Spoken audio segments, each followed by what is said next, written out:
Thank you very much indeed for that. Could I now please call President Solano of Somaliland?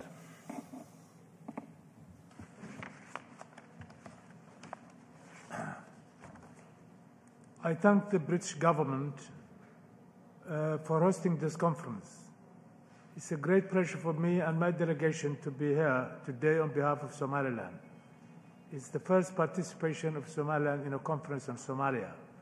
We're here because of the friendly persuasion of the government of the United Kingdom, with which we had a shared history, but we are also here because we have a strong interest in regional stability, and we believe that we can share our views about stability and recovery in Somalia, drawing in partly on lessons we have learned in Somaliland.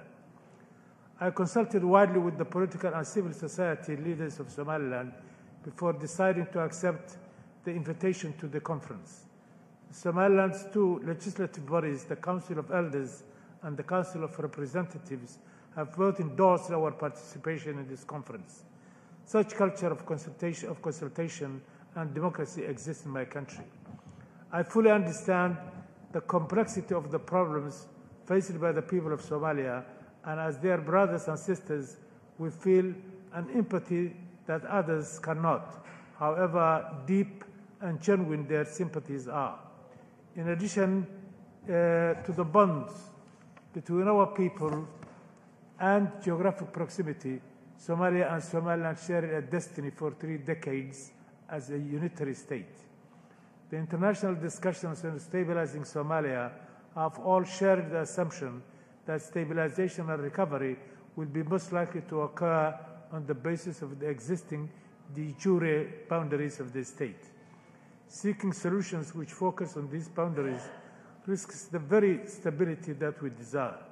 We must take into account the realities on the ground. Somali politics are decentralized, and Somalis themselves must own the solution. This will not be achieved by a top-down imposition of a recreated centralized state. A bottom-up approach to state building should be preferred. We also firmly believe that an increased support to Somaliland would help to promote stability and recovery in Somalia, because it would strengthen our role as an example of how to build peace and democracy in a similar political culture. Somaliland built peace and democracy through an indigenous bottom-up process drawing on traditional conflict resolution methods. Somaliland actively collaborates in the fight against terrorism and piracy in the region. On Tuesday this week, our parliament approved an anti-party law and a prison transfer law, which will further contribute to our commitment to the fight against piracy. Attracting foreign direct investment is critical for the future prosperity of Somaliland. That's why we have launched yesterday the Somaliland Development Corporation here in London to facilitate international investment in Somaliland. An institution of this type could help Somalia too. We do not believe that a reconstituted state within the de jure boundaries is the recipe for the stability and recovery that we all hope for.